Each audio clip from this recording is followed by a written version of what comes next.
Intégral Bourse. Premier quart d'heure de cotation à New York. Premier quart d'heure de cotation, on est en très légère baisse sur les trois grands indices américains, moins 0,1, moins 0,2%. En ce moment, on va refiler à New York, retrouver Grégory Volokin. Rebonjour Grégory, donc on le disait, des indices américains qui donnent toujours le sentiment, Grégory, de ne pas savoir comment arbitrer ces chiffres de l'emploi qui sont tombés vendredi dernier finalement, hein. Oui, c'est absolument ça. Et comme ils ne savent pas quoi faire, ils ne font rien. On voit vraiment là très très peu de mouvements en ce début de semaine. Il faut rappeler que les chiffres de vendredi au niveau de l'emploi montraient une très très forte création d'emplois, 280 000 emplois. Ouais, c'est ça, 280 000 emplois, voilà. Grégory, hein, très très belle progression. Très belle progression. Aussi une progression sur les salaires. On attendait une hausse des salaires de 0,2% mensuel. On a eu 0,3%. Et puis en fin d'après-midi, des chiffres qui sont bons pour la consommation puisque c'était le chiffre de l'utilisation des cartes de crédit, 20 milliards de dollars, plus que ce qu'on avait attendu, 16 milliards sur le mois de mai. Donc tous ces chiffres sont plutôt bons, mais évidemment ils ne suffisent pas à donner un nouvel élan à Wall Street. Wall Street a besoin de quoi? Je dirais Wall Street a besoin de plusieurs choses. D'abord, ils ont besoin d'être un peu rassurés sur les profits des entreprises. Il faut que ces profits continuent à augmenter vu que les multiples commencent à être relativement élevés. Wall Street a besoin aussi d'être rassuré sur la politique de la Fed. Alors on sait très bien que la Fed ne va pas être agressive, mais il faut quand même voir ce qu'elle va faire. Et en attendant, c'est un peu déjà le début de l'été ici. Début de l'été déjà, réunion de la Fed, on le rappelle, avant l'été, hein, quand même, ça sera la semaine prochaine, mardi et mercredi prochain. D'ici là, au passage, on aura d'autres chiffres intéressants, les ventes de détail et puis pas mal de chiffres sur l'état de forme, on va dire, du consommateur, Grégory, hein.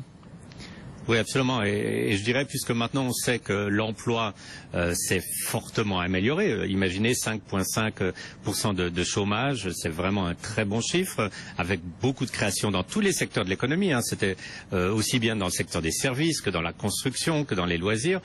Puisqu'on sait donc l'emploi va bien, les salaires commencent à augmenter, il faut que ça se retransmette d'une certaine façon dans l'économie. Et la seule courroie de transmission, ou la principale en tout cas, c'est la consommation. Donc ces chiffres de jeudi sur la consommation, sur les ventes de détail sont très attendus. Ouais, on verra tout ça au cas où Madame Yellen ne saurait pas encore à quoi s'en tenir dans son discours pour la semaine prochaine. Mais ça sera évidemment le grand événement à suivre, notamment sur BFM Business. On va regarder un petit peu ce qui se passe du côté de l'actualité des entreprises avec pas mal de choses, Grégory, parce qu'on parle de Monsanto, le géant Monsanto, l'épouvantail Monsanto pour certains chez nous en Europe, qui essaye apparemment de mettre la main sur l'européen Syngenta, géant européen de la pharmacie. Qu'est-ce que cherche à faire Monsanto dans cette histoire, Grégory?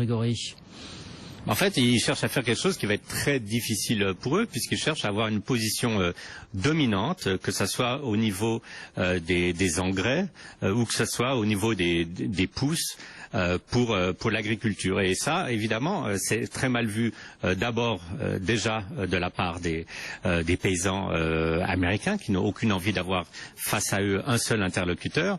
Et en plus, ça risque d'être très très mal vu de la part des autorités antitrust. Donc, Syngenta essaye de se défendre comme ils peuvent. D'abord, ils disent que le prix payé n'est pas suffisant, mais ils mettent surtout en avant justement ce risque qu'une telle fusion de ces deux géants verrait vraiment là des très très gros problèmes au niveau des autorisations à obtenir. Donc c'est assez curieux, je ne comprends pas trop ce qu'essaye de faire Monsanto, mais en étant un peu cynique, peut-être que Monsanto essaye tout simplement de déstabiliser un peu leur concurrent Syngenta. Ouais, Monsanto en tout cas qui ne baisse pas les bras dans ce dossier. On parle aussi de Barclays qui apparemment même plus qu'apparemment, c'est certain, va vendre sa gestion de fortune, Grégory. Oui, c'est une grosse activité quand même, puisque aux États-Unis pour Barclays, c'est 55 milliards de dollars d'assets. Mais il faut dire que justement, 55 milliards, c'est pas suffisant pour une compagnie comme Barclays. Pourquoi? C'est parce qu'en fait, le coût de faire du business maintenant aux États-Unis, au niveau surtout de suivre tous les nouveaux règlements, est devenu de plus en plus prohibitif. Et Barclays avait d'ailleurs l'année dernière déjà eu des amendes très très importantes à cause de cette activité. Il faut croire qu'il n'arrivait pas à mettre en place tous les pare-feux nécessaires. Donc là, il se sépare de cette activité pour une maison très connue aux États-Unis, beaucoup moins en Europe, qui s'appelle Stifel, qui est dans le Missouri. Et Stifel va donc accueillir en son sein 55 milliards de dollars et 180 personnes qui sont les advisors, qui sont en gros les gérants de fortune de cette activité que Barclays détenait. Voilà, effectivement, pour Barclays, donc la cession de sa gestion de fortune. Les chiffres de McDo sont sortis également. Apparemment, c'est décevant sur le sol américain, beaucoup moins à l'étranger, Grégory, hein. Oui, alors en gros, c'est quand même des chiffres qui sont nettement en baisse un peu partout. Alors ils déçoivent moins que ce qu'on aurait attendu en Europe, et surtout la déception est surtout en Europe centrée sur la Russie. Donc on peut comprendre pour quelle raison. Alors que les chiffres en France, par exemple, sont toujours très favorables.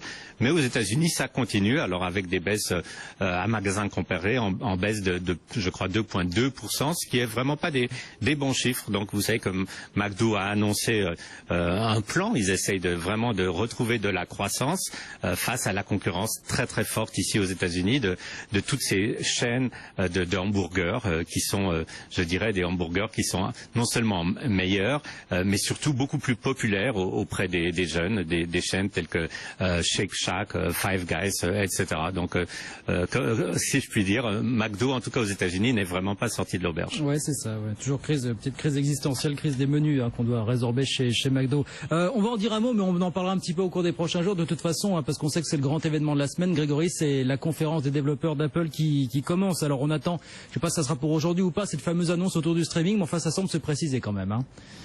Oui, alors le streaming, c'est un fait acquis. Ils vont annoncer donc qu'ils vont vendre de la musique sur streaming par abonnement de $10 par mois, ce qui est déjà assez révolutionnaire pour Apple.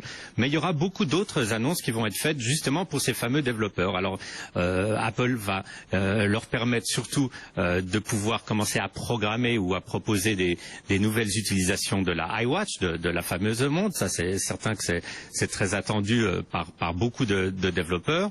Il va y avoir aussi l'annonce future d'un nouvel operating system pour l'ordinateur de Apple. Est-ce qu'il y aura des annonces surprises? Alors là, c'est beaucoup plus difficile à dire. En général, cette conférence des développeurs n'est pas là pour des surprises. Alors, quelle surprise pourrait-il y avoir s'il y en avait? Ça serait l'annonce à venir, par exemple, d'une tablette plus grande. Ça serait l'annonce d'un nouveau iPhone, un iPhone 7.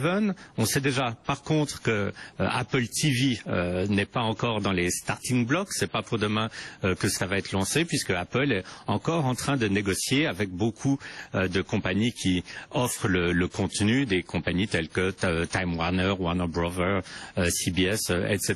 Donc, je dirais, c'est pas vraiment les surprises qu'on attend, mais c'est surtout le fait d'ouvrir de plus en plus certains produits d'Apple aux développeurs. C'est là que tout va se passer ces prochains jours au niveau de cette conférence. Ça se tient effectivement du côté de San Francisco Opera.